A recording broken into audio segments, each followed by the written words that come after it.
गो कर दिए ना, जी। लाइव कर दिए। ओके,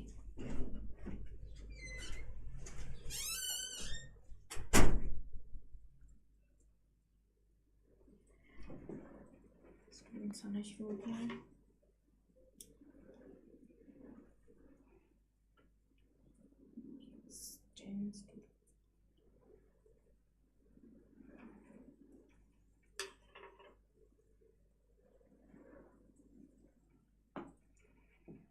अस्सलाम वालेकुम बच्चों, कैसे हैं आप लोग? ठीक हैं। आज का लेक्चर आप लोगों का उर्दू के हवाले से है और अभी सब बच्चे क्लास में नहीं आए, आहिस्ता आहिस्ता आना शुरू हो जाएंगे। मैं आप लोगों को कुछ बातें बता देती हूँ। बेटा, हम लोगों ने आज के पेपर के अंदर 2-3 चीजें डिस्कस करनी है, ठीक है। पहली बात हमारी क्या होगी कि हमारा जो पेपर पैटर्न है उसके मुताबिक हम प्रेजेंटेशन अपनी कैसे बेहतर कर सकते हैं, कौन से सवाल को कितना लंबा लिखना है, कितना टाइम देना है, टाइम को मैनेज किस तरह से करना है, ये सारी चीजें हम लोगों ने डिस्कस करनी है। वालेकुम अस्सलाम बेटा। अच्छा, अब हमारे पास यहाँ पर बहुत सारे बोर्ड्स के बच्चे हैं, पंजाब बोर्ड भी है और फेडरल बोर्ड भी है।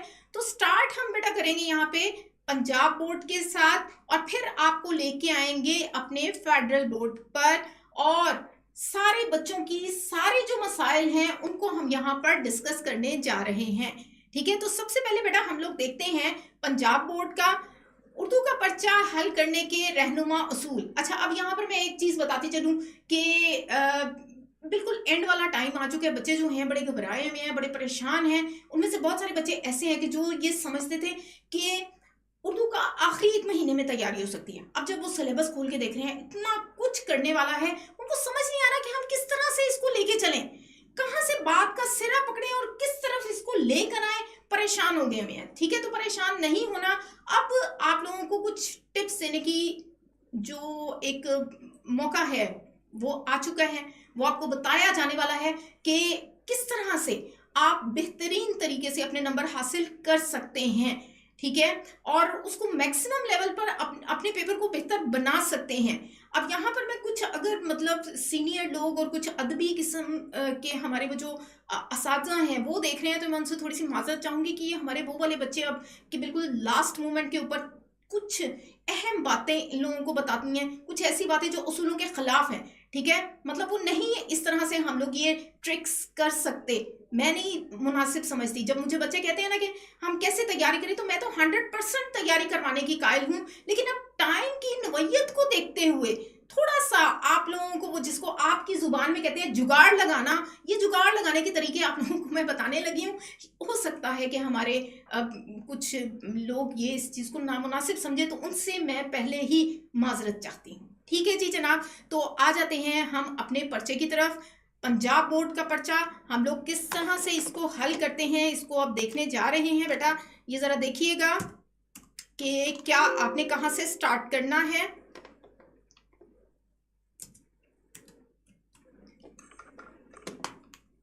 जी, क्या करें अब इस मौके पर? जवाब कैसे लिखें, पहले कौन सा सवाल हल करें, पेपर की पेशकश कैसी होनी चाहिए, मुकर्रर वक्त तक पर्चा कैसे हल करें, जवाब कितना लंबा होना चाहिए और मैक्सिमम मार्क्स और मिनिमम मार्क्स हम कैसे हासिल कर सकते हैं, ठीक है। तो ये हमारा टॉपिक आज होने जा रहा है। उर्दू का पर्चा पैटर्न आप लोग जानते हैं, इसके ऊपर मैं वक्त बिल्कुल ज़ाया नहीं करूंगी। आप लोग जानते हैं कि 20 नंबर का सवाल हमारा MCQs का हुआ करता है, ठीक है। फिर उसके बाद नज्म अशार की तशरीह का सवाल है जो नज्म और गज़ल की तशरीह पर मुश्तमिल है। फिर उसके बाद हमारी इक्तबास की तशरीह है 15 नंबर की। यहाँ तक जो सारा कुछ है वो पार्ट 1 और पार्ट 2 का सेम है, ठीक है। नज्म का खुलासा, सबक का खुलासा, ये सब कुछ सेम है। और यहाँ से आकर थोड़ा सा हमारे पार्ट 1 और पार्ट 2 पंजाब बोर्ड के बच्चों का पैटर्न थोड़ा चेंज हो जाता है, ठीक है। मुकालमा रुदात, ये एक चीज मतलब इनमें से 2 या आया करता है, ठीक है। दरखास्त नवीसी, और उसके साथ ही हमारे पास एक और क्वेश्चन आता है कि जिसको कहते हैं हम रसीद निगारी का, ठीक है। अब इसमें या नहीं होता, पर्चा खोलोगे तो पता चलेगा, पर्चा खोलोगे तो पता चलेगा कि क्या आया, दरखास्त आई है या रसीद आई है। फिर उसके बाद तलखीस का सवाल है। उसके बाद नेक्स्ट हम देखते हैं कि कैसे इनको अटेम्प्ट करने हैं आप लोगों ने। बेटा ये तवज्जो तलब बात है, आप लोगों ने सबसे पहले, चाहे हमारे पंजाब बोर्ड के बच्चे ये पार्ट 1 के बच्चे हैं या पार्ट 2 के बच्चे हैं, आप लोगों ने बेटा नज्म का खुलासा सबसे पहले लिखना है। शॉर्ट होता है, उसके ऊपर आपकी राइटिंग भी अच्छी होनी चाहिए। तरीकाकार आप लोगों को बताया हुआ है किस तरह से इसको लिखना है, ठीक है। फिर उसके बाद सबक का खुलासा करेंगे, फिर उसके बाद आप लोगों ने दरखास्त का सवाल करना है। ये इसका स्क्रीनशॉट लेके रख लो, इस तरतीब के साथ आप लोगों ने पेपर करना है। और सबसे आखिर में आप गजल का सवाल करते हैं, और इसकी वजह मैंने हमेशा बच्चों को बताई है कि आप गजल के हर शेर की अलग तशरीह लिख रहे होते हैं। 3-3 नंबर की एक तशरीह होती है। अगर किसी की राइटिंग फिर भी स्लो है और वो कोई क्वेश्चन छोड़ गया, तो बजाय इसके कि आप 10 नंबर का सवाल छोड़ रहे हैं, आप 3 नंबर की एक तशरीह छोड़, ठीक है, वो मैनेजेबल है। उसके बाद आगे आ जाता है कि कितना टाइम आपको लगाना है। टोटल 3 घंटे का वक्त है, 180 मिनट आप लोगों के हैं, और इन 180 मिनटों में 20 मिनट आप लोगों के कसीरुल इंतखाबी सवालात के हैं। अगर तो कोई बड़ा ही अच्छा आपका एग्जामिनर है और वो आपको ऑब्जेक्टिव के साथ सब्जेक्टिव दोनों दे रहा है, तो फिर आप बेहतर करें कि इसको 15 मिनट के अंदर ये वाला क्वेश्चन कर लें। अगर बच्चों को जब आते होते हैं तो फौरन इसको कर लेते हैं, ठीक है। फिर उसके बाद आप सब्जेक्टिव शुरू कर सकते हैं थोड़ा टाइम बचा के, लेकिन ज्यादातर ये होता है कि बाद में ही दिया जाता है। 20 मिनट गुजरने के बाद फिर सबक का खुलासा आप लोगों ने नज्म का खुलासा करना है 10 मिनट में, सबक का खुलासा करना है 15 मिनट में, दरखास्त का सवाल भी 15 मिनट में हल किया जाएगा, मुकालमा और रुदात 20 मिनट में होगी, तलखीस का सवाल 20 मिनट में हल किया जाएगा, इक्तबास की तशरीह 20 से 25 मिनट में होगी, सॉरी, नज्म की तशरीह और गजल की तशरीह 20 और 30 मिनट, ठीक है। सॉरी जी। अब यहाँ पे गौरतलब बात यह है 10-10 मिनट में एक शेर की तशरीह को आप लगाएंगे। रमजान चल रहे हैं, गला खुश्क हो जाता है, लेकिन बहरहाल थोड़ा सा मैनेज कीजिएगा। आगे अब बढ़ते हैं। मारूजी सवालात आप लोगों के, कसीरुल इंतखाबी सवालात 5 नंबर के, शेरी इस्तलाहात, काफिया, रदीफ, मतला, मक्ता 5 नंबर का, अदबी इस्तलाहात, तशबीह, इस्तारा, तलमी 5 नंबर की, तज़किर व तानीस 5 नंबर की। 20 नंबर पूरे के पूरे हासिल करने के लिए आप लोगों ने भरपूर तरीके से कोशिश करनी है, क्योंकि जब आपके पूरे 20 नंबर आ जाते हैं ना, सब्जेक्टिव टाइप जब पेपर आप कर रहे होते हैं, बड़े मुतमईन होते हैं, साइकोलॉजिकली आप लोग मुतमईन होते हैं, आप लोग बिल्कुल बेफिक्री के साथ कर रहे होते हैं। बेटा सेकेंड ईयर का भी मैं साथ साथ बता रही हूँ, बेफिक्र रहो। अब आगे आपके सामने सेकेंड ईयर का टाइम मैनेजमेंट, ठीक है, किस तरह से 20 मिनट आप लोगों के मारूजी सवाल के हैं, नज्म की तशरीह आप लोगों की 10 नंबर की है, फिर उसके बाद ये आप लोगों के 10 नंबर गजल की तशरीह है।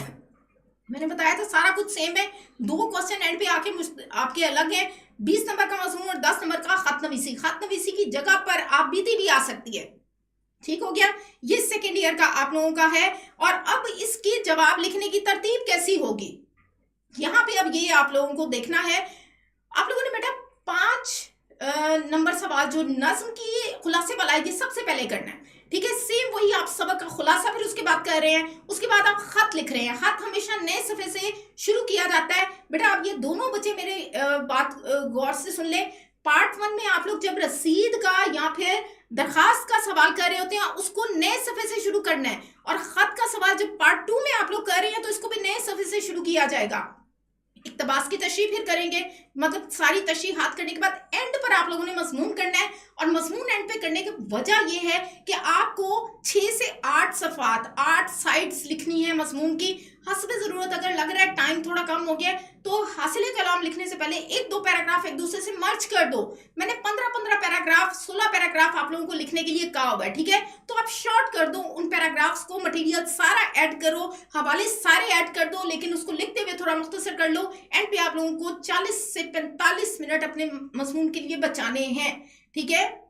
कसीरुल इंतखाबी सवालात 20 मिनट में करेंगे, नज्म का खुलासा 10 मिनट में करेंगे, सबक का खुलासा 15 मिनट में करेंगे। ठीक इसी तरह से आप लोगों ने खत वाला सवाल जो है ये 15 मिनट के अंदर करना है। इक्तबास की तशरीह 20 मिनट के अंदर करेंगे। मैंने वहां पर 25 मिनट का टाइम दिया हुआ था, ठीक है, लेकिन यहाँ पर 20 मिनट का, इसलिए कि मजमून के लिए हमें वक्त ज्यादा बचाना है। और दूसरा ये कि बच्चे जरा प्रैक्टिस में आ गए होते हैं पार्ट 1 के बाद, जब पार्ट 2 में आते हैं, ठीक है। उसके बाद बेटा नज्म की तशरीह 20 मिनट की, मतलब अशार की तशरीह आप लोगों ने 10-10 मिनट के अंदर डिवाइड करनी है। एंड पे आपके पास बड़े आराम से 50 मिनट 45 से 50 मिनट का वक्त मजमून निगारी के लिए बच जाता है। ठीक हो गया बेटा। आप लोगों को ये फेडरल बोर्ड वाले, इसके फौरन बाद आप लोगों का पैटर्न और हर चीज इसी तरह से डिस्कस करूंगी। ठीक है, तो बेफिक्र हो, किसी भी बच्चे को मैंने यहाँ पर परेशान नहीं होने देना। सबके सवालात का पूरी तरह से जवाब दिया जाएगा, आपको मुतमईन किया जाएगा। ओके जी, ये आपके हिस्से मारूजी के सवालात हैं। असबाक से सवालात 5 नंबर के, फिर उसके बाद रमूज़े औकाफ है, इमदादी अफ़ाल है, मुताबिकत और हरूफ हैं। ये 20 नंबर आप लोगों के टोटल हो जाते हैं। अब आपकी प्रेजेंटेशन के हवाले से बात करने जा रही हूँ, जो बहुत बहुत ज़रूरी बात है। इधर सारे बच्चे अपनी तवज्जो करें। और आप लोगों ने बेटा सबसे पहले जो नज़्म की तशरीह करनी है, सवाल नंबर लिखना है। सवाल नंबर मार्कर के साथ लिखा जाएगा। नज़्म के अशार की तशरीह की हेडिंग दी जाएगी। अब आप लोगों ने हवाला अशार देना है। हवाला अशार की तरफ ये गौरतलब बात अब है कि हवाला अशार के बाद आप लोग एक फहरिस्त नीचे दे रहे हैं, तो बेटा ये आपकी अलामत लगेगी, जिसको हम तफसीलिया की अलामत कहते हैं। ये डिटेल में या कोई फहरिस्त बनाने के लिए हम ये अलामत लगा रहे होते हैं। अब नज़्म का उन्वान और शायर के नाम के बाद अलामत कौन सी लगा रहे हो, ये है आप लोगों की राब्ता की अलामत। समझ आ गई है? ये चीजें बेटा बहुत देखने में माइनर और छोटी हैं, लेकिन बच्चे ये गलतियां करते हैं और फिर अपने नंबर कटवाते हैं। आपने ये 2 डॉट्स लगाने हैं उन्वान के बाद, और जब आप कोई फहरिस्त बनाने जा रहे हैं तो फिर आपने सब तफसीलिया की अलामत लगानी है। फिर शेर नंबर 1 की हेडिंग देंगे। शेर पूरा बेशक ना लिखो, आपने उसको इस तरह से डॉटेड फॉर्म में वो शेर लिख लेना है और फिर तशरीह की तरफ आ जाएंगे। जरूरी नहीं है कि मफहूम लिखा जाए, गजल का मफहूम लिख सकते हैं, क्योंकि हर एक उसका मरकजी ख्याल अलग होता है। तशरीह की हेडिंग देखें। फिर उसके बाद आप लोगों ने 4 साइड्स पर मुश्तमिल तशरीह करनी है। ठीक है, नज़्म की। अब ये मैं पार्ट 1 और पार्ट 2 दोनों के बारे में ये कह रही हूं। 4 साइड्स आप लोगों ने लिखनी है। एक साइड, अगली साइड, फिर तीसरी और फिर चौथी। ठीक हो गया। उसके बाद फिर आप आ जाते हैं कि इसमें पैराग्राफ की सूरत में तशरीह लिखें। आप लोग अगर मेरे लेक्चर्स देखे हुए हैं तो आप लोग अच्छी तरह से जानते होंगे कि मैंने तशरीह हमेशा नकात की सूरत में लिखवाई है। वो नकात बनवाने का मकसद ये नहीं होता कि आप लोग हेडिंग बना बना के लिखें, आप लोग पैराग्राफ की सूरत में लिखते हैं और हवाले शामिल करते हैं। अब वो जुगाड़ वाली बात, शेर याद नहीं होते मिस, हम क्या करें? शुरू से लगी हुई हूँ कहने को कि बेटा एक दिन में तुम लोग जब ये केमिस्ट्री के फार्मूले याद नहीं कर सकते तो इतने सारे शेर भला कैसे याद कर लोगे। लेकिन अब चूंकि तुम लोगों के पास टाइम बहुत कम है और इतने सारे शेर याद नहीं हो सकते। ये फेडरल वाले और पंजाब वाले सारे बच्चे मेरी बात को गौर से सुन लें कि ये एक आखिरी में आपको हरबा दे रही हूँ कि अब भी अगर शेर याद नहीं होते ना तो ये तकनीक आपकी चल जाती होती है। मिसाल के तौर पर आपको शेर पता तो है लेकिन एग्जैक्ट नहीं पता कि हमने किस तरह से लिखना है। तो बाज बच्चे क्या करते हैं कि जैसे अल्लामा इकबाल ने अपने एक शेर में इस तरह से कहा था, खुद ही को कर बुलंद इतना कि हर तकदीर से पहले खुदा बंदे से खुद पूछे बता तेरी रजा क्या है, और शेर भूल गया, नहीं आ रहा, क्या करें? तो इकबाल ने अपने एक शेर में खुदी के मुतालिक इस तरह से कहा था कि अपनी खुदी को इस कदर बुलंद करो कि अल्लाह ताला बंदे से खुद पूछे कि बता तू अब क्या चाहता है, तेरी मर्जी क्या है, कि खुदा खुद बंदे से उसकी मर्जी पूछे। ठीक है, तो ये मफहूम उसका बनाकर लिख दो।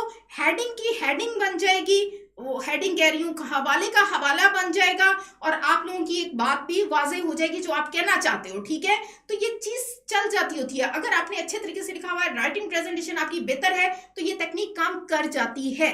ठीक है, लास्ट मोमेंट पे फिर आखिरकार मैं बच्चों को मजबूरन यही ट्रिक बताती हूँ कि आप इस तरह से कर लें। ठीक है जी, उसके बाद आगे आ जाते हैं गजल की तशरीह की तरफ। उसके तरीकाकार ये होगा कि जुज़ बे है वो लिखने के बाद गजल के अशार की हेडिंग दें, हवाला अशार लिखें, और बारहा जो एक बात आप लोगों से कही गई है कि हर शेर की तशरीह अलग करें। ख्वाह ये फेडरल बोर्ड के बच्चे हैं, ख्वाह ये पंजाब बोर्ड के बच्चे हैं, गजल की तशरीह कभी भी इकट्ठी नहीं की जाती और नज़्म की तशरीह बंद की सूरत में इकट्ठी की जाती है।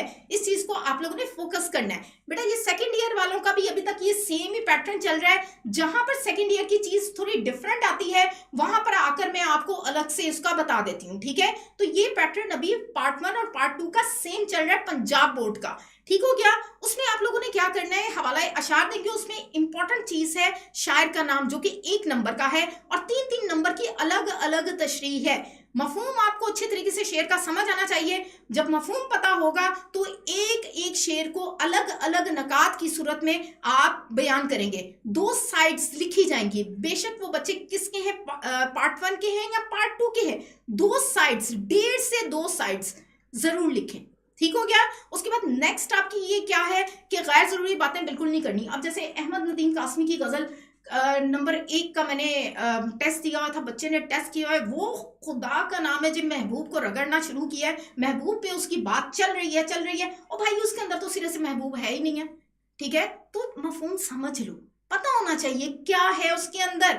अब उसके अंदर वो क्या बात बयान कर रहा है, वो मौत से किसको मफर है, मगर इंसानों को पहले जीने का सलीका भी बताया जाए। और बच्चा जो है वो कहता है कि शायरी कहता है मरने से पहले इश्क करना सीख लिया जाए। मतलब भाई ध्यान से समझ लिया करें, मफहूम समझे बगैर आप तशरीह नहीं कर सकते, इस चीज़ को जान लें। ठीक है, तो ये गज़ल के अशार की तशरीह है। हमेशा हकीकी और मजाजी महबूब नहीं होता, कुछ और मौज़ूआत भी होते हैं। मफहूम पढ़कर जाएं, समझ के जाएं, फिर उसके मुताबिक तशरीह कीजिए। उसके बाद नेक्स्ट हम आ जाते हैं जी क्वेश्चन इक्तबास की तशरीह वाला। उसका तरीकाकार क्या होगा, सवाल नंबर आपने लिखा इक्तबास की तशरीह जुज़ 1। ये गौर तलब बात है, एक चीज़ याद रखो बेटा, आप जितना ज़्यादा, ये पते की बात बता रही हूँ दोनों को, फेडरल वालों को भी और पंजाब वालों को भी, बेटा आप जितना ज्यादा फैसिलिटेट करते हैं ना एग्जामिनर को, उसको पलट पलट के बार बार जब क्वेश्चन पेपर नहीं देखना पड़ता ना, उसके हाथ से उतने ही नंबर आप लोगों के लिए ज्यादा निकलते हैं। ठीक है, तो आप लोगों ने क्या करना है, आपने बताना है कौन से जुज की आप तशरीह करने जा रहे हैं और उसको डॉटेड फॉर्म में लिख देंगे। हवाले मतन में 2 बातें लिखनी है, सबक का उन्वान, मुसन्निफ का नाम, 2 बातें और भी हो सकती हैं, सिन्फ और सिन्फे अदब कौन सी है और उसका वो क्या है, वो माखिज क्या है। ठीक है, लेकिन वो इजाफी बातें हैं, उसके नंबर नहीं आपको मिलते। आगे आ जाते हैं कि आपको सियाको सबाक लिखना है। सियाको सबाक अब इस वक्त पे आकर मिसाली किस्म का सियाको सबाक नहीं आप याद कर सकते, उसके लिए एक अच्छी खासी प्रैक्टिस दरकार है। तो अजमाली किस्म का सियाको सबाक क्या होता है कि आपके पूरा चैप्टर, उसके इंतहाई अहम नकात को आपने 12 से ज्यादा सतूर में नहीं लिखना। ये बात अपने जहन में बिठा लो, और 12वीं लाइन आपके महल्ले वकू पर मुश्तमिल होनी चाहिए कि किस हिस्से से ये आपका पैराग्राफ लिया गया है, आगाज से, वस्त से या इख्तिताम से। ये चीज पूरी लिखेंगे तो आपको 3 में से 2 नंबर मिल जाएंगे। ठीक है, अब उसके बाद तशरीह की तरफ आ जाते हैं। अब तशरीह के हवाले से बेटा मैं बात करने जा रही हूँ जो बच्चों के लिए बहुत बड़ी मसले का बायस होती है, इक्तबास की तशरीह कैसे करें। तो एक बात बेटा याद रखो कि उसके अंदर आप लोगों ने खुलासा नहीं लिख देना, उठा के खुलासा लिख दोगे तो नंबर कट जाएंगे भाई। लेकिन वो बच्चा, मेरे कुछ ऐसे भी बच्चे हैं जिन लोगों के बिल्कुल भी वो जिसको कहते हैं ना उर्दू लिखनी ही नहीं आती, मतलब ओवरसीज वाले बच्चे हैं और जिन्होंने उर्दू लिखना अभी सीखा है, उनको फिर मैं यही कहती हूँ कि बेटा खुलासा लिख दो, खुलासा तो तुमने याद किया होगा। ठीक है, वो वाले बच्चे। लेकिन दूसरे बच्चे जिन्होंने बेटा टॉप करना है, 90+ मार्क्स लेने हैं, प्लीज तवज्जो फरमाएं, उन्हें किस तरह से तशरीह करनी है। आप लोगों ने बेटा एक पैराग्राफ जो लिया हुआ है उस पैराग्राफ को पढ़े, और उसका सबसे पहले तो आपने हर पैराग्राफ, हर चैप्टर से मुत्तलिक जो चैप्टर आप तैयार करने जा रहे हो, और एंड पर आकर आप लोगों को मैं कुछ गेस वगैरह भी दूंगी कि ये वाले चैप्टर्स हैं, इनका इक्तबास तैयार करके जाओ बोर्ड के एग्जाम के लिए। ठीक है, उसके लिए आप लोगों ने बात को समझ लें कि वो पैराग्राफ, मुसन्निफ और सबक का तारुफ, उसको जहन नशीन कर लो। एक पैराग्राफ स्टार्टिंग इस तरह से होनी चाहिए तुम्हारी। उसके बाद आप लोग उसकी इक्तबास की तशरीह की तरफ आ जाते हैं, और इक्तबास की तशरीह के लिए थोड़ा सा लिंक बनाने के लिए पीछे की बात करेंगे, अफसाने, नॉवल और इस तरह का कोई कहानी वाला, सीक्वेंस वाला कोई मौजू अगर चल रहा है। बाकी जो होगा उसमें आप लोगों ने अपना पूरा फोकस उस पैराग्राफ के ऊपर रखना है। उस पैराग्राफ के ऊपर फोकस रखने के बाद उसके अंदर से 5-6 नकात निकालने हैं। ठीक है, हर एक पॉइंट को 1 से 2 पैराग्राफ में डिस्कस करना है, और आपकी टोटल लेंथ जहां से तशरीह शुरू हो रही है 3 साइड्स पर मुश्तमिल होगी। 3 साइड्स लिखनी है। ठीक है, कम से कम 2.5 एंड मैक्सिमम 3, इससे ज्यादा आप नहीं लिख सकते। ज्यादा लिखोगे तब भी नंबर कट जाएंगे। इजाफी बात कोई शामिल नहीं करनी, उससे मुतल्लिक रहे। अगर कोई उसके अंदर कोई तशबीह आ गई है, कोई इस्तारा आ गया, कोई तलमी आ गई, उसकी वजाहत जरूर कीजिए। ठीक हो गया। उसके बाद हवाला जात याद रखो, इक्तबास की तशरीह के अंदर मिनिमम शेरी हवाले हों। ठीक है। इक्तबास की तशरीह में ये बात समझ लो, इक्तबास की बेटा फेडरल वाले कहीं जाए ना, इसके फौरन बाद आप लोगों की तरफ ही आ रही हूं, ठीक है। तो कोई भी बच्चा जो है बेटा ये बात समझ ले कि कम से कम शेरी हवाले लिखे, नसरी हवाले ज्यादा लिखे जाएं, ठीक है। एक आध लिख देने में कोई हर्ज नहीं है, एक आध तो मैं खुद भी लिखवा देती होती हूँ, लेकिन ज्यादा मत लिखो, वो बाज दफा कुछ एग्जामिनर उसकी हौसला शिकनी करते हैं और नंबर भी काट देते हैं। अच्छा जी, सबक का खुलासा आ गया। ये तो मेरे हाल से आप लोग जानते हैं कि 1 नंबर मुसन्निफ के नाम का है, ठीक है। इस तरीके से आप लोग इसको स्टार्ट कर रहे हैं और 2.5 से 3 साइड्स पर मुश्तमिल होना चाहिए खुलासा, 2.5 से 3 साइड्स, ठीक है। अहम नकात उसके नुमाया करें। अक्सर आपके नोट्स मैंने कुछ बच्चों के देखे हुए हैं कि जिसके अंदर सबक का तारुफ, मुसन्निफ का तारुफ खुलासे से पहले होता है, वो उसूलों के खिलाफ है, नहीं लिखते भाई, ठीक है। वहां से स्टार्ट करो जहां से सबक का आगाज हो रहा है, वहां पे एंड करो जहां पे सबक का एंड हो रहा है। दरमियान वाले तमाम वाकयात को तरतीबवार लेके चलना है।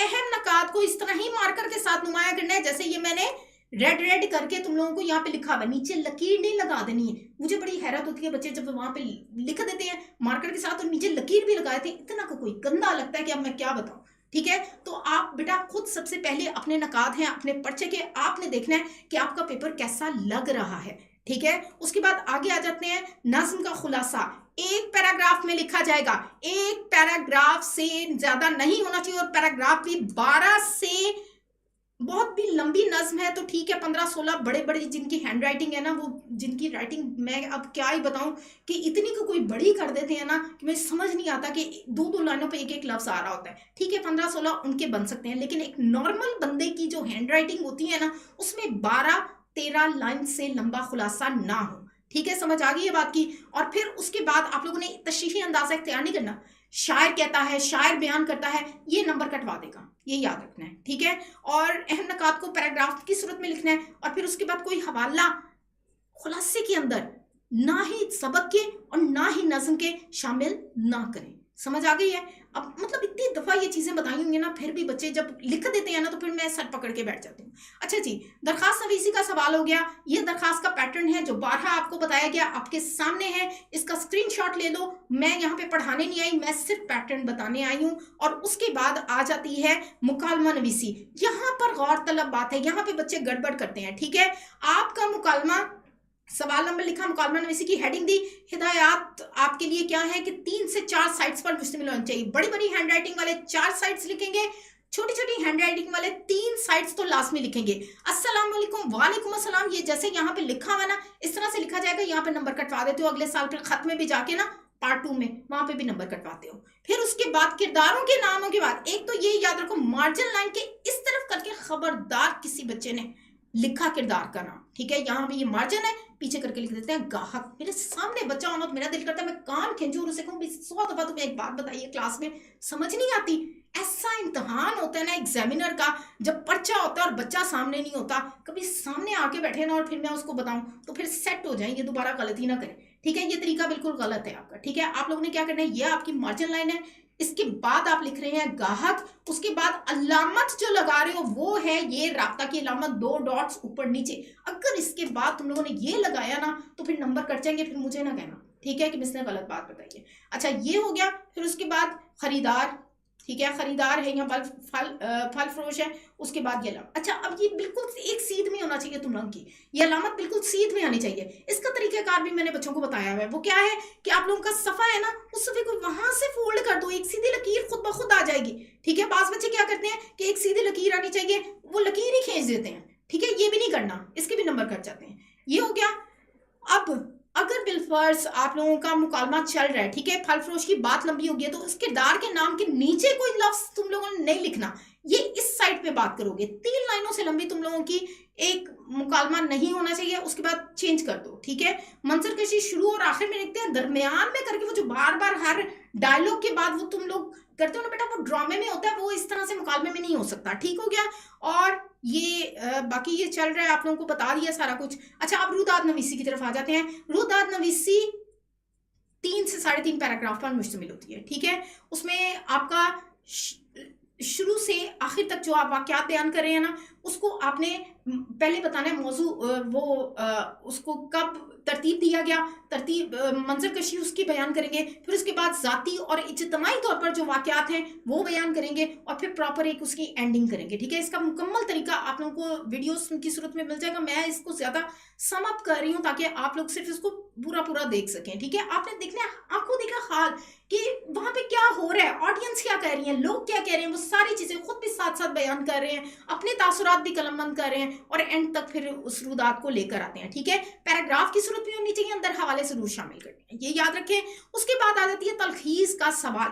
तलखीस की खूबसूरती है कि उसको मुख्तसर किया जाए, मुख्तसर करके लिखा जाए। ठीक है, 1/3 उसका होना चाहिए। गैर जरूरी बातें आप लोगों ने शामिल नहीं करनी, उनको हज़फ कर देना है। फिर उसके बाद इबारत को मद्देनजर रखते हुए जो मरकजी ख्याल बनता है उस पर आपका उन्वान मुश्तमिल होना चाहिए। 2 नंबरों का है, 2 से ज्यादा उन्वानात नहीं लिखने। ठीक है, असल तादाद उसकी और तलखीस के अल्फाज की तादाद जरूर लिखें, इससे पता चलता है कि बच्चे ने जो है बड़े ध्यान से समझ कर तलखीस की हुई है। ठीक है, उसमें मुहावरात नहीं लिखने, ज़रबुल अमसाल नहीं लिखने, फिर उसके बाद उसके अंदर आप लोगों ने मुतरादिफात भी नहीं लिखने। ठीक हो गया। अब आ जाती है जी पार्ट 2 वाले बच्चे। पार्ट 1 वालों का काम खत्म हो गया, पार्ट 2 में खत आ जाता है। एंड वाले ये 2-3 क्वेश्चंस जो थे उसकी जगह पे खत है और मजमून है। आप लोगों ने बेटा खत का पैटर्न ये वाला लिखना है। ठीक है, खत कितना लंबा होना चाहिए, 2 साइड्स पर मुश्तमिल होना चाहिए। ठीक है, इससे लंबा ना करो, इसलिए कि फिर लिमिटेड शीट्स हैं, आप लोगों ने 8 सफ़ों का मजमून भी लिखना है, तशरीहात भी बहुत लंबी लंबी करनी है, वो फिर पूरा नहीं होगा, फिर बाद में मसले पैदा होते हैं। अस्सलाम वालेकुम दुरुस्त लिखें, तारीख दुरुस्त लिखें, इम्तहानी मरकज लिखें, कमरा इम्तहान या इम्तहानी कमरा, और पता नहीं क्या क्या बच्चे लिखते हैं वो बिल्कुल ना लिखें। अज कमरा इम्तहान, ये बेटा इस्तलाही गलत है। ठीक है, इसका मजीद कुछ जानना है तो फिर लेक्चर सुन लेना। और नफ्से मजमून आप लोगों का 2-3-4 पैराग्राफ पर मुश्तमिल है, 4 पैराग्राफ्स पर मुश्तमिल होना चाहिए। ठीक है जी, कुछ खतूत मैंने दिए भी हुए हैं आप लोगों को, जो हमारे रेगुलर स्टूडेंट है उनको मिल गए होंगे, उसे आइडिया हो गया होगा कि कितना लिखना है। अच्छा, मजमून नवीसी, सबसे आखिर में मजमून का सवाल किया जाए, जो कि कम अज कम भी तुम लोगों ने 45 मिनट इसके लिए जरूर बचाने हैं। ठीक है, स्टार्टिंग और एंडिंग घर से याद करके जाओ। 3 मजमून जो टॉपिक्स दिए होंगे ना, जो मौज़ूआत मैंने आप लोगों को बेटा दिए हैं ना मजमून के, उनमें से तीनों आ जाए तो क्या ही बात है, लेकिन अगर एक भी आ जाए ना तो फिर उसको गनीमत समझो, और उसके आप लोगों ने पहला और आखिरी पैराग्राफ खुद अच्छी तरह से याद करके जाना है, क्योंकि स्टार्टिंग और एंडिंग ज्यादा अच्छी तरह पढ़ी जाती है। उसके बाद जो अहम बातें हैं उनको आपने मार्कर के साथ नुमाया करना है, और हर पैराग्राफ के अंदर नई बात डिस्कस करनी है। अपने अंदर एक खाका अपने दिमाग के अंदर बना के रखो, वहां पे नहीं लिख देना, पेजेस ज़ाया होते हैं और एग्जामिनर नंबर काटता है। ठीक है, अपने जहन के अंदर आप लोगों ने तरतीब एक तैयार रखनी है। तुम लोगों के पास टाइम कम होता है, वहां पे सोच सोच के नहीं लिखना, सारे नकात को जहन में रखते हुए बस रवानी के साथ लिखते चले जाओ। ठीक है, फिर उसके बाद अहम बातें जो हैं उसको मार्कर के साथ नुमाया करना है। हर पैराग्राफ के बाद एक हवाला हो तो क्या ही बात है, लेकिन कुछ मौज़ूआत हैं जिसमें हवाला जब कम होते हैं। ठीक है, जैसे कंप्यूटर वाला हो गया, इंटरनेट वाला हो गया, इस तरह के कम हैं हवाले, तो आप 2-2 पैराग्राफ के बाद एक हवाला लिखें। ठीक हो गया। फिर उसके बाद उसमें जिस पैराग्राफ के अंदर कोई हवाला नहीं लिखा हुआ ना, आपने कोई मतलब कोटेशन नहीं दी हुई, कोई शेर नहीं लिखा हुआ, उसके लिए अंदर पैराग्राफ के अहम कोई बात है तो उसको, जैसे कंप्यूटर के 3 अज्जा होते हैं, ठीक है, 3 अज्जा का लफ्ज़ मार्कर के साथ नुमाया कर दो, उनके तीनों के नाम मार्कर के साथ नुमाया कर दो, इस तरह से बुलेट पॉइंट्स के साथ वो तीनों लिख दो मार्कर के साथ। तो ये पॉइंट्स बनाकर लिखना, ये भी आप लोगों को अच्छे नंबर दे जाता है। ठीक है, समझ आ गई ये बात की। और अब पर्चे की पेशकश के लिए क्या करना है बेटा, सवाल की नवैयत के मुताबिक पैराग्राफिंग करना, प्रॉपरली मार्कर का इस्तेमाल करना, कटिंग ओवर राइटिंग से मुकम्मल गुरेज करना, भरपूर इब्तदाइया और मयारी जवाबात आपके, और वक्त की मुनासिब तकसीम, जैसा कि मैंने आप लोगों को बता दिया। अब आ जाते हैं हम फेडरल बोर्ड की तरफ, बस 2 मिनट रह गए बेटा। ये हवाला लिखने का तरीका मैंने आपको बताया, सेंटर में करके हवाला लिखो, इतनी जगह इधर से छोड़िए, इतनी ही उधर से छोड़िए, दरमियान में मार्कर के साथ हवाला लिखा जाना है। कुछ लंबी बहर के शेर है तो ये मार्जिन है ना, तो मार्जिन के बिल्कुल 1 इंच इतना सा जगह छोड़ के ये पूरा शेर ना, कहीं जहां में अमा मिली जो अमा मिली तो कहाँ मिली, मेरे जुर्म में खाना खराब को तेरे फुए बंदा नवाज में, ऐसे लिख दो तो क्या ही बात है। लेकिन अगर फिर भी तुम लोगों की वो होते हैं इधर जा रही है तहरीर, इधर जा रही है, वो पहाड़ियाँ सी बनी हुई हैं, तो उससे बेहतर है कि उस शेर को तोड़कर इस तरह से 4 हिस्सों में तकसीम करके लिख लो। ठीक है, इस तरह भी चलो ठीक है, मुनासिब लिखा जाएगा। अच्छा, नसरी हवाला लिखना है तो वो उसको इस तरीके से लिखा जाएगा। ये सेंटर में करके मार्कर के साथ नुमाया करके, और एंड पे अगर आपको उस शख्स का नाम पता है कि जिसकी आप कोटेशन लिख रहे हैं तो उसका नाम भी ब्रैकेट में लिखते हैं। कुरानी आयत लिख रहे हो, हदीस लिख रहे हो, तो एक मेरी बात सारे बच्चे तवज्जो से सुन लो बेटा, अपने पास से ये चीज़ें बना के ना लिखा करो। मैं ईमान से इतना परेशान होती हूँ ना जब बच्चे वो क्या कर रहे होते हैं कि जब कह देते हैं इरशाद रब्बानी है, अल्लाह ताला फरमाता है, और फिर उसके बाद पता नहीं क्या अपनी तरफ से बात बना के लिखी हुई है, फिर ये गुनाह वाले ज़ुमरे में आ जाता है। प्लीज़ इस चीज़ का ख्याल रखिएगा। अच्छा, अब उसके बाद ये कुछ पेपर्स हैं बेटा, कुछ अच्छे बच्चों के।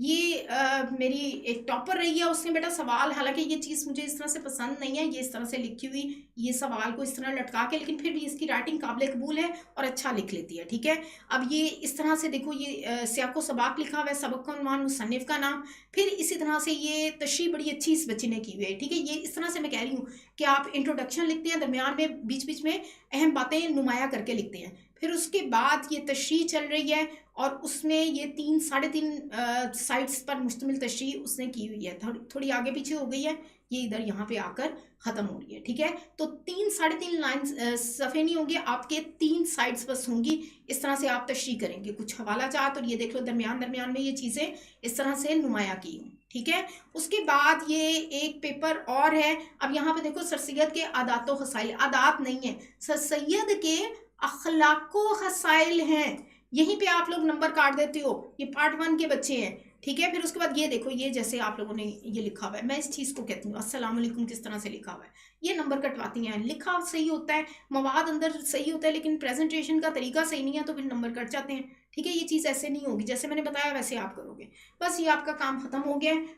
हमारे फेडरल वाले बच्चों की अब बारी आ रही है, बच्चों ने बेचारा उन्हें बड़ा इंतज़ार किया हमारा, ठीक है जी। तो अब हम बात करते हैं फेडरल वाले बच्चों से। पार्ट 1 पार्ट 2 के सारे बच्चे हमारे आ जाएं, ठीक है जी। फेडरल बोर्ड का पर्चा, अब ये अलग अलग करने का मकसद भी यही था बेटा, हम लोगों का ना पैटर्न भी चेंज होता है, हर चीज़ चेंज होती है, तो फिर इसको ज़रा थोड़ा सा हमें इस अलग ही देखना चाहिए। तो कुल नंबर आप लोगों के बेटा 100 ही हैं, 3 घंटे का सवाल है। अच्छा, अब एक चीज़ देखो, पार्ट 1 पार्ट 2 के जो चीज़ें सेम है ना उनको मैं सेम इकट्ठा बता रही हूँगी, मार्क्स वगैरह का जो फर्क, जहाँ पे फ़र्क होगा मैं उसमें साथ साथ बता रही हूँगी, तो ध्यान से आप लोगों ने बात मेरी सुननी, ठीक है।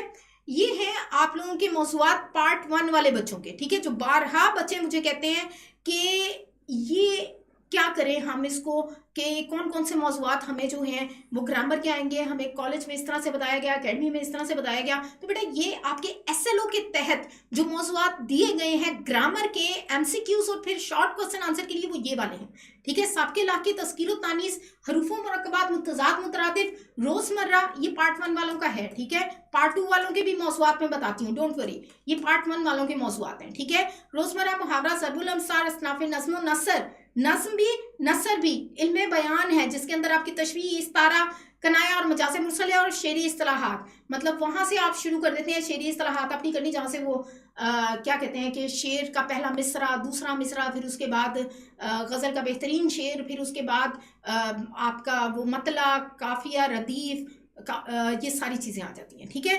तो उसके बाद आगे आ जाते हैं, ये पार्ट 2 वाले बच्चों के हैं मौज़ूआत, बेटा ये देख लो, अकॉर्डिंग टू योर SLOs, ठीक है। MCQs में आपके मुरक्कब मसादिर आएंगे, उनको मुआविन अल्फाज अफ़ाल में इस्तेमाल करना, ठीक है।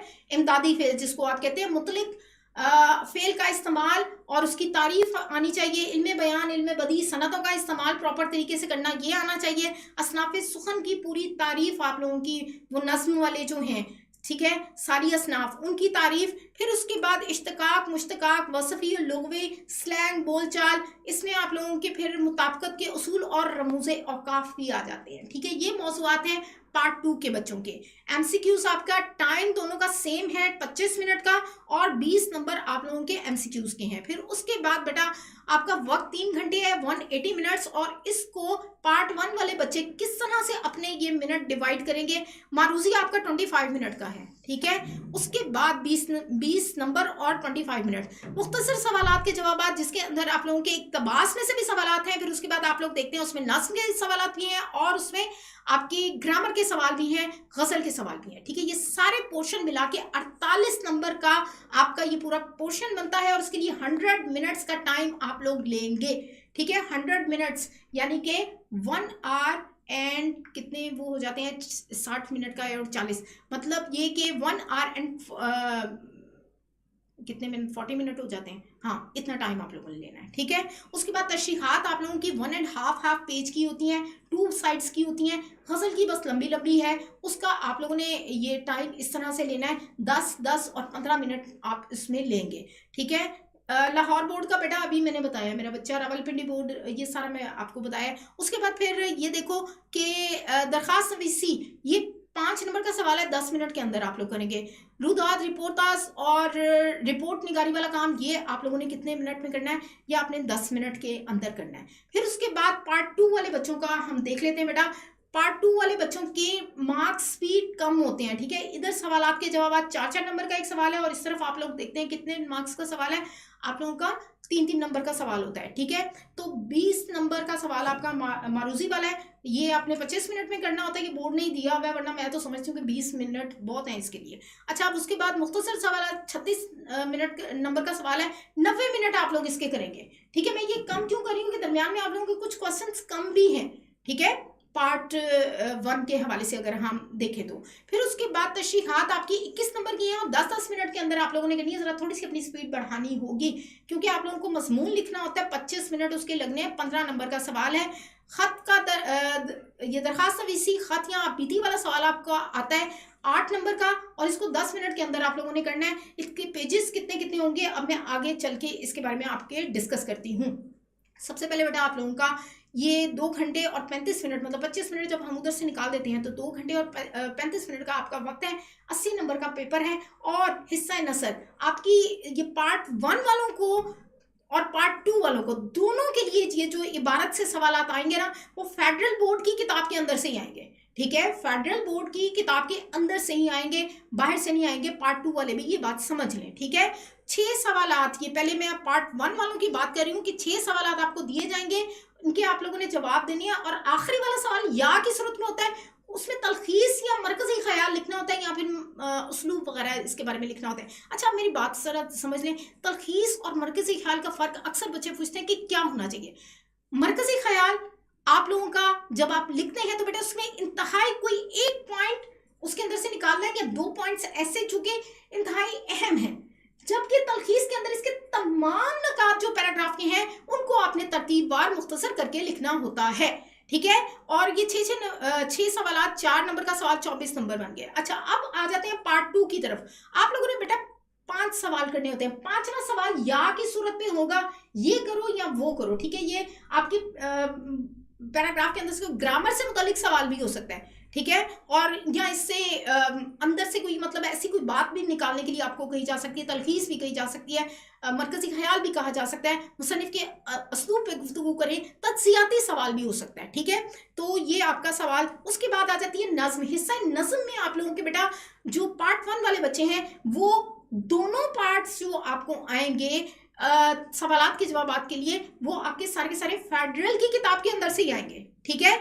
जबकि पार्ट 2 वालों के 2 आपको दिए होंगे या करके, एक साइड मतलब आपकी फेडरल बोर्ड के अंदर से या बुक के अंदर से, और दूसरी अदर बोर्ड में से होगी, ठीक है। पार्ट 2 वाले बच्चे मेरी बात को समझ लें कि 2 आपको जो जुज दिए गए होंगे सवालात के जवाबात के लिए नज़मिया हिस्से के, उसका एक साइड फेडरल वाली किताब में से है और दूसरा किस में से है, अदर बोर्ड में से है, ठीक है। और ये 9 नंबर का आपका सवाल है, 3 सवालात करने हैं 3-3 नंबर के, जबकि पार्ट 1 वालों ने 4 सवालात करने हैं, 3 सवालात करने हैं 4-4 नंबर के, 12 नंबर हो गए। अच्छा, गजल वाले में अब सेम वही चीज है।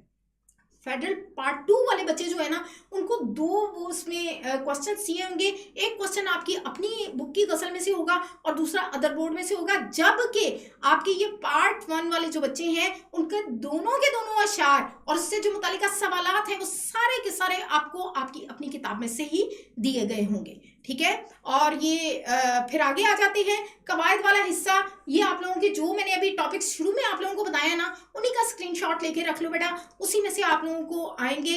पार्ट 1 वालों का ये 6 नंबर का सवाल होगा, जबकि पार्ट 2 वालों का चूंकि 4 नंबर का सवाल है तो 8 नंबर इसके होंगे। अच्छा जी, कितना लंबा क्वेश्चन होना चाहिए, अब ये कि हमें कितना, आप लोगों को जो बेटा ये शीट दी हुई है ना, उसके ऊपर 7 से 8 लाइन्स आपको दी होती है एक क्वेश्चन अटेम्प्ट करने के लिए, ठीक है। तो उसमें आप लोगों ने बेटा करना ये है कि जो छोटी छोटी राइटिंग लिखते हैं वो तो 3-4-5 लाइनों में सवाल कर देंगे कवर, लेकिन जो बड़ी राइटिंग वाले हैं उनको फिर पूरी जगह वो लेनी पड़ेगी। लेकिन कोशिश करो उसके अंदर अंदर ही आप लोग ये अटेम्प्ट कर लो, उसको प्लीज अंदर खिचमिच ना करना, गंद ना मारना, अच्छा नहीं लगता, साफ नहीं लगता लिखा हुआ। अच्छा, नेक्स्ट हमारा इक्तबास की तशरीह आ गई। 2 पैराग्राफ होंगे इक्तबास में और उसमें आप लोगों ने एक इक्तबास की तशरीह करनी होगी। पार्ट 1 वालों को दोनों इक्तबास आपकी अपनी केपीके की जो फेडरल की बुक है उसमें से आएंगे, और पार्ट 2 वाले जो बच्चे हैं उनको एक आपकी किताब में से होगा और दूसरा अदर बोर्ड में से होगा। दोनों के नंबर 6 ही होंगे, ठीक है। इक्तबास की तशरीह करने का तरीका बताने जा रही हूँ बेटा। आप लोगों को 4 पैराग्राफ पर मुश्तमिल इक्तबास की तशरीह करनी है, ठीक है। पहला तारुफी इबारत हो जाएगी। दूसरे नंबर पर आप लोगों ने इक्तबास की तशरीह की मतलब जो आपको पैराग्राफ दिया हुआ है ना उसके अंदर से 6 से 7 नकात, ठीक है। बास अगर पैराग्राफ के अंदर ज्यादा बातें नहीं है तो 4 से 5 नकात आप लोगों ने वजाहत उसकी करनी है। खुलासा नहीं लिखना, अंदर गप्पे नहीं मारनी, उसके अंदर से ही नकात निकालने हैं। आप ये यकीन करेंगे जो मैं टेस्ट सेशन हो रहा है ना उसमें वो जो डिस्कशंस कर रही हूँ, अब मैंने पॉइंट्स के जरिए आप लोगों को तशरीह बतानी शुरू कर दिया उसमें, ताकि बच्चों को तरीकाकार आए कि कैसे हम लोगों ने उसका तशरीह करनी है। लेकिन अब वो उसको हेडिंग बना बना के मत लिखना, मुझे ये भी फिक्र पड़ गई है कि बच्चे कहीं वहां बोर्ड में भी जाके हेडिंग बना के ना लिखाएं।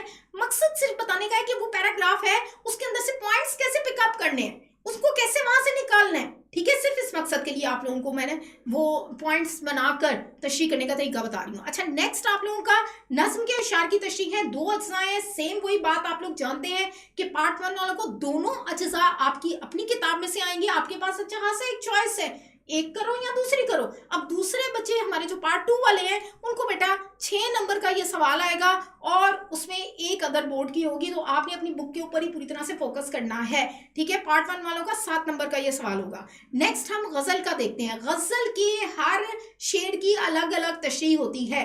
3 अशार सबके अलग अलग आपने तशरीह करनी है, ठीक है। और 3 साइड्स आप लोगों को दी गई होंगी। उसका तरीकाकार बड़ा सादा सा खुलिया मैंने तशरीह करने का आप लोगों को बताया हुआ है। 2 नकात उसके अंदर डिस्कस करो, मतलब पहला मिसरे की वजाहत करो, दूसरे मिसरे की वजाहत करो, तीसरे में शायर का उसके अंदर जो फनी महासिन है उसके ऊपर तीसरा पैराग्राफ लिख दो। सीधा सीधा 3 पैराग्राफ बन रहे हैं, ठीक है। फिर उसके बाद आ जाती है दरखास्त का सवाल। अच्छा, पार्ट 2 में दरखास्त वाला सवाल की जगह पे आप बीती आएगा या फिर दरखास्त या फिर खत, कुछ भी आ सकता है 8 नंबर का, जबकि इधर पार्ट 1 में ये 5 नंबर का सवाल होता है। पार्ट 1 में रिपोर्ट ताश याददाश्त या फिर रिपोर्ट निगारी में 5 नंबर की, और दूसरी तरफ पार्ट 2 में हमारा मजमून आता है 15 नंबर का, ठीक है। ये तरीकाकार मजमून लिखने का तरीका मैंने अभी पार्ट 1 जैसे अभी पंजाब वालों को बताया, आप लोगों को भी बेटा वही तरीकाकार बता रही हूँ कि पैराग्राफ की सूरत में लिखें, ठीक है। आपके जहन में सारे के सारे नकात होने चाहिए। स्टार्टिंग पैराग्राफ और एंडिंग पैराग्राफ खुद से मत लिखने की कोशिश करें, आप लोगों की तहरीर इतनी अच्छी नहीं है, ठीक है। ये बहुत सारे सवाल हैं, अभी मैं आप लोगों के क्वेश्चंस बेटा पूछती हूँ, ये देखती हूँ, उनके आंसर भी करती हूँ। बस ये जो बात मैं बताने जा रही हूँ इसको समझ लें। रिपोर्ट ताज और ये सारी चीज़ों का तरीका आप लोगों को बताया हुआ है, कुछ यूट्यूब के ऊपर भी है और कुछ आप लोगों को वैसे ही टेस्ट सेशन के अंदर भी मैं साथ साथ बता रही हूँ, और आप लोगों की वीडियोस भी बनी हुई है, वो सब कुछ आपके पास अवेलेबल है। और पार्ट 1 वाले बच्चों की तो किताब भी अब तैयार हो गई हुई है, वो परचेज करें और उसको आप वहाँ से तैयारी करें, इंशाल्लाह आप लोग अच्छे कामयाबी हासिल करेंगे। बहुत मेहनत हुई है उसके ऊपर। अच्छा जी, ये अब कुछ पेपर्स आ गए हैं। ये हमारे पास जो मेरे पास टेस्ट आते हैं, फेडरल पार्ट 2 की बच्ची है, बड़ी प्यारी लिखाई है इसकी, और बच्ची है कि बच्चा है ये मुझे नहीं पता, ठीक है। ये इसने जैसे ये लिखा हुआ है, बहुत अच्छी लिखाई और बड़ी अच्छी तहरीर में इसने लिखा हुआ है, और जैसे ये अंदर ये अहम बातों को मार्कर के साथ नुमाया किया हुआ है। ये चीज़ें बेटा इस तरह से मैं आप लोगों को बताती हूँ। अच्छा मजमून इसने लिखा हुआ है। फिर उसके बाद कुछ अशार वगैरह गलत हैं, कुछ MCQs की गलतियाँ हैं, लेकिन बहरहाल ओवरऑल इसका पेपर बहुत अच्छा था। मैंने सिर्फ इसका मजमून वाला पोर्शन आप लोगों को दिखाने के लिए यहाँ पे शामिल किया है। और ये अब उसके मुकाबले में ये जो बच्ची है ना, इसने मेरी हिदायत के मुताबिक अपने आप को बहुत इंप्रूव किया है। मतलब डे फर्स्ट पे जब मैंने इसका टेस्ट देखा था और बाद में जब मैंने इसका टेस्ट देखा ना, तो ये मुझे बड़ा अच्छा लगा कि बेटा आप लोगों को मैं ये बताती हूँ ना कि आपने जब क्या कहते हैं उसको टेस्ट करना होता है ना, अपने पेपर करना होता है, एग्जामिनर को आपने फैसिलिटेट करना है, ठीक है। आप यहाँ पर शेर लिख दे, पूरा शेर अगर नहीं लिखना चाहते तो उसको डॉटेड फॉर्म में लिख दे, पता चले आपके एग्जामिनर को कि आप कौन सा शेर लिखने जा रहे हैं। एक पूरा सफा है आपके ऊपर, आपके पास आपने 3 पैराग्राफ्स बनाने हैं, तो यहाँ पर शेर जरूर लिख दें, ठीक है। अब शायर का नाम लिखोगे ना तो उसके आगे ये वाली अलामत लगेगी जिसको राब्ता की अलामत कहते हैं, 2 डॉट्स होते हैं ऊपर नीचे, आगे ये तफसीलिया नहीं बनाना है इसको, ठीक है। ये फहरिस्त बनाने के लिए इस्तेमाल होता है। फिर उसके बाद तशरीह की जब आप हेडिंग दे रही हैं, मफहूम दे रही हैं, मफहूम के बाद भी यही वाली अलामत लगती है, 2 डॉट्स ऊपर नीचे, ठीक है। ये छोटी छोटी चीजें हैं, लेकिन ओवरऑल फिर इसके नंबर काट देते हैं एग्जामिनर। आपको इन चीजों को पता होना चाहिए। अच्छा, अब नेक्स्ट हम आ जाते हैं तशरीह जब करें, तो तशरीह के अंदर जो अहम बातें हैं उनको मार्कर के साथ नुमाया करके लिखो कहीं कहीं पे। जैसे रंगे तगज़्ज़ुल इसमें उनसे नुमाया है, सादा और सलीस अंदाज में बात की गई है, इसमें तशबीह का पहलू बयान किया गया, इस्तारा इस्तेमाल किया गया। फिर उसके बाद आप ये देखते हैं कि यहाँ पर आप क्या वो हवाला जात भी साथ साथ लिखे गए हैं, बहुत अच्छी तशरीह की हुई है, देख रहे हो ना, दरमियान दरमियान में सारी अहम बातें इसने मार्कर के साथ नुमाया की हुई हैं। एग्जामिनर के लिए पर्चा समझना बड़ा आसान हो जाता है, खुद ब खुद उसके कलम से नंबर निकलते हैं, ठीक है।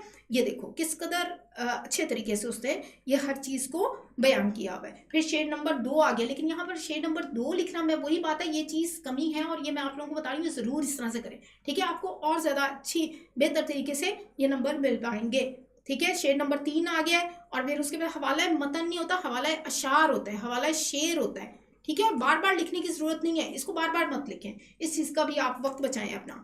अच्छा जी, ये अब एक और बच्चे का टेस्ट है जिसने मवाद बहुत कम लिखा हुआ है, इतनी कम तशरीह नहीं, 3 पैराग्राफ पर मुश्तमिल तशरीह होनी चाहिए। अब ये इंट्रोडक्शन है ना शायर का, इसको आप बेटा तशरीह के अंदर ही लिखें और पहले शेर के साथ लिखती है, बार बार इसकी रेपिटेशन मत कीजिएगा, ठीक है।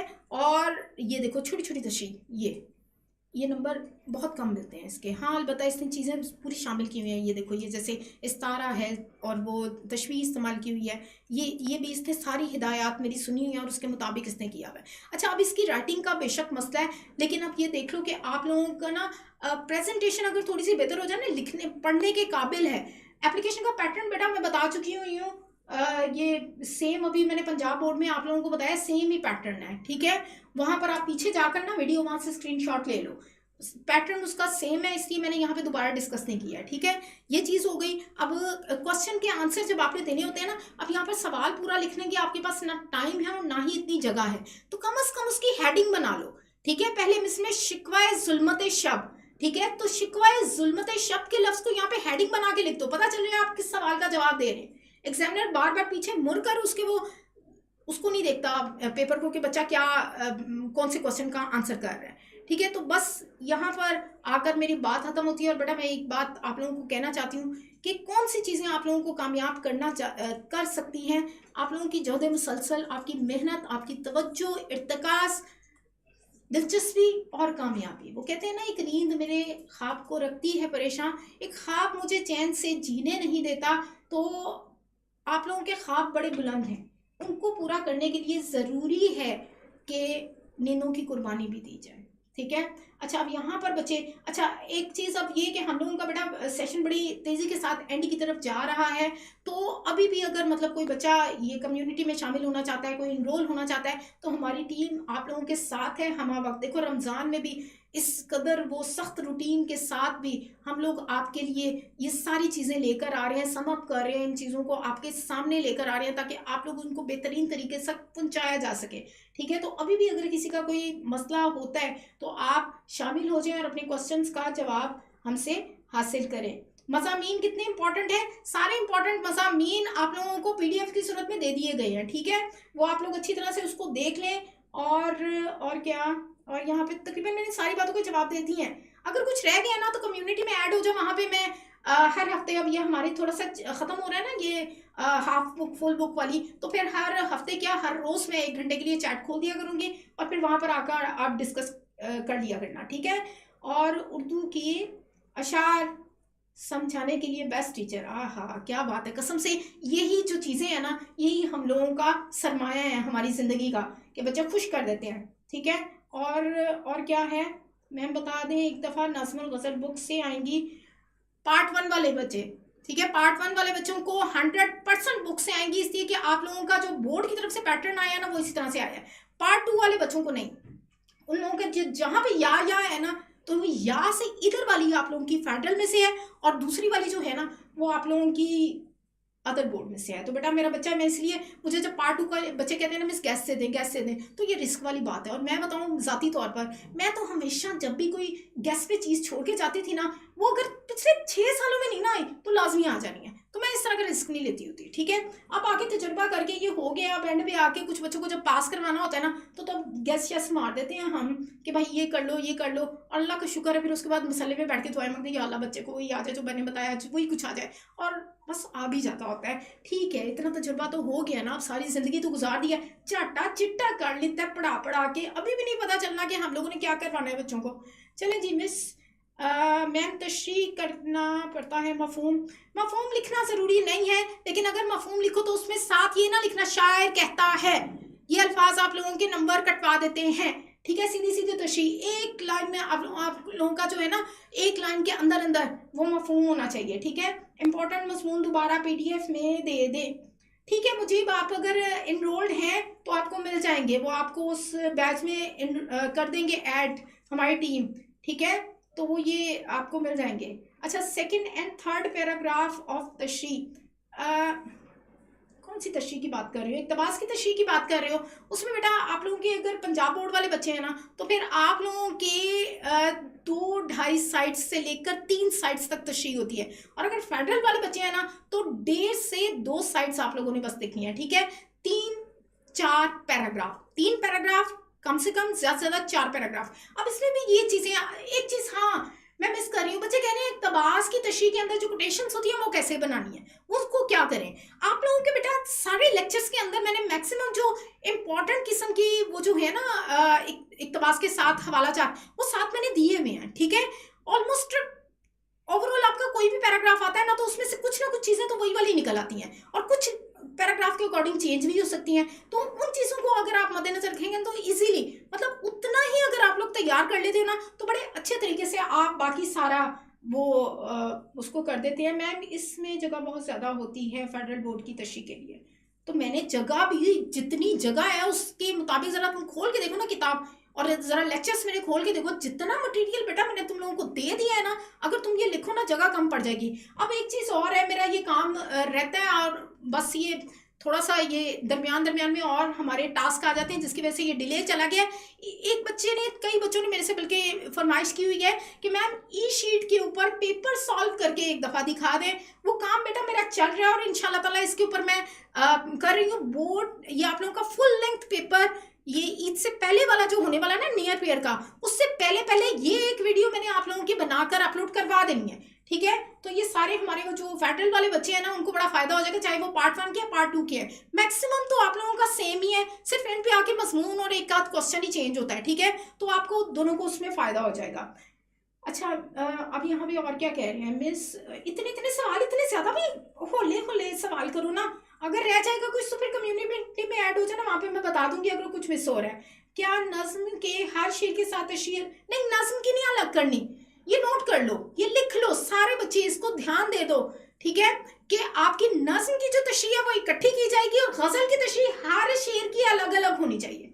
समझ आ गई ये बात की, गजल की तशरीह अलग और नज्म की इकट्ठी, ठीक है। अच्छा, अब ये मजे की बात है, हर दफा क्या है कि मैं थक गई हूँ, उसके बाद बड़े फख्र से बच्ची क्लास पेपर दे के बाहर आई है, बस मैंने तो आपकी बात के ऊपर पूरा अमल किया है, मैंने गजल की तशरीह इकट्ठी की है और नज्म की अलग अलग करके की है। मेरा दिल कर रहा था दीवार हो तो मैं उसमें जाके अपना सर पटक दूं, ओ भाई ऐसे मत करो, अभी भी नोट कर लो, गजल की तशरीह अलग और नज्म की तशरीह इकट्ठी, ठीक है। फेडरल वाले भी और पंजाब बोर्ड वाले भी इस बात को दिमाग में बिठा लें, ठीक है। उसके बाद और क्या कह रहे हैं, मैम जूम पे शीट पैटर्न दिखा दें, हाँ दिखा दूंगी बेटा, बस जिससे ही मेरा ये कंप्लीट होता है ना काम, बस आपकी फुल बुक और हाफ बुक वाली रिकॉर्डिंग्स मेरी रह गई हैं, वो मैं कर लूँ, उसके बाद फिर ये इसी के ऊपर काम कर रही हूँ मैंने, और किसी की कोई बात नहीं मानी, मैंने कोई दूसरा टास्क नहीं पकड़ना, पहले ही शीट वाला काम करना है, ठीक है। अच्छा, अब उसके बाद क्या कह रहे हैं, रिपोर्ट का पैटर्न बता दें। भाई ये YouTube पे वीडियो देख लो, इसके ऊपर भी मैंने पैटर्न बताया हुआ है, टेंशन ना लो, उसके ऊपर ही देख लो, उसके ऊपर पूरा एक वो करके सॉल्व करके दिखाया हुआ है आपको, और हर एक टेस्ट के अंदर जहाँ पर रिपोर्ट निगारी वाला सवाल होता है ना, हर दफ़ा ये एक मैं उसको पूरा सॉल्व करके आपको दिखाती हूँ क्वेश्चन। अच्छा जी, अब क्या कह रहे हैं? अच्छा मैम क्लास 9 की स्किप कर सकते हैं? क्लास 9 का चैप्टर 9 कौन सा वाला है? अच्छा उर्दू ज़ुबानी वाला। हाँ ठीक है, कर दो स्किप, कोई बात नहीं। आप लोगों को ये पार्ट नहीं, एक मिनट, क्लास 9 वाले कौन से बच्चे आ गए हैं भाई? मैं तो यहाँ पे इंटरमीडिएट की बात कर रही हूँ। नहीं, मुझे तो पता भी नहीं है 9 क्लास वाला। मैं काफ़ी अर्से से मैंने पढ़ाया नहीं है 9th 10th को, तो मुझे नहीं पता ये कौन सा वाला टॉपिक है, और कौन सी वाली बुक देखूंगी तो पता चलेगा। मैं समझू शायद वो पार्ट 1 वाले बच्चे कह रहे हैं। हाँ अच्छा, अब उसके बाद क्या कह रहे हैं मिस? ये फिर वही बात, 9 का चैप्टर मिस कर दें। आप बेस्ट हैं, थैंक यू मेरा बच्चा। उसके बाद मैं गज़ल की तशरीह एक साथ, गज़ल की तशरीह अलग अलग। उसके बाद मिस फेडरल बोर्ड के लिए नज़्म में मेरे पहले क्या ऊपर चला गया है, मिसरा और थोड़ा मिसरा, हाँ तरह मिसरा लिख सकते हैं, बिल्कुल लिख सकते हैं। अगर वो आपकी तशरीह के अंदर जो बात है उसके मुताबिक एक मिसरा भी फिट आ रहा है तो मिसरे की अलामत मिसरा ये वाली होती है। ये ऐसे करके अलामत मिसरा लगाओ और इसके मुताबिक आप उसको लिख लो, ठीक है। फिर इसके बाद यूट्यूब पे अपलोड कीजिएगा। क्या यूट्यूब पे क्या अपलोड करना है बेटा? फिर उसके बाद मिस फेडरल बोर्ड के लिए नज़्म में पहले मिसरा, ये मैंने बता दिया। उसके बाद मिस फेडरल बोर्ड के लिए नज़्म में पहले, मैम हमारा प्री बोर्ड का नियर पेयर का पेपर मिल सकता है विदाउट इनरोलमेंट? नहीं बेटा, इनरोलमेंट के बगैर नहीं है। टेस्ट सेशन पूरा इनरोल्ड बच्चों के लिए है, और बड़े अच्छे पैकेजेस चल रहे हैं। जो आपको सूट करता है ना, इजी सा सस्ता सा पैकेज उसमें इनरोल हो जाओ आप, ठीक है। तो आपको सारी उसकी वीडियोस भी मिल जाएंगी, आंसर्स वगैरह जो किए होंगे, और उसके एक मतलब वो जो वीडियो है ना उसके अंदर बेटा एक क्वेश्चन को सॉल्व भी किया हुआ है। कितने मैक्सिमम कितने मिनिमम मार्क्स मिल सकते हैं वो अब जाहिर है 1 घंटे के यहाँ पे लेक्चर में मैंने पंजाब और फेडरल सारे बोर्ड्स को डिस्कस करना था, वो चीज़ उस तरह से नहीं हो पाई है। लेकिन वो वीडियोस अगर आपकी देखो ना, मैं कहती हूँ आप लोगों की 60 to 70% तैयारी तो खाली वीडियोस देखकर हो जाएगी। इतना मटेरियल उसके अंदर है, इतनी चीज़ें उसके अंदर बयान की गई हैं। अच्छा अब उसके बाद आगे क्या कह रही हूँ? Ma'am PDF federal board Shaheen batch में कोई नहीं आया? क्यों नहीं आया? सारे PDF आए हुए हैं।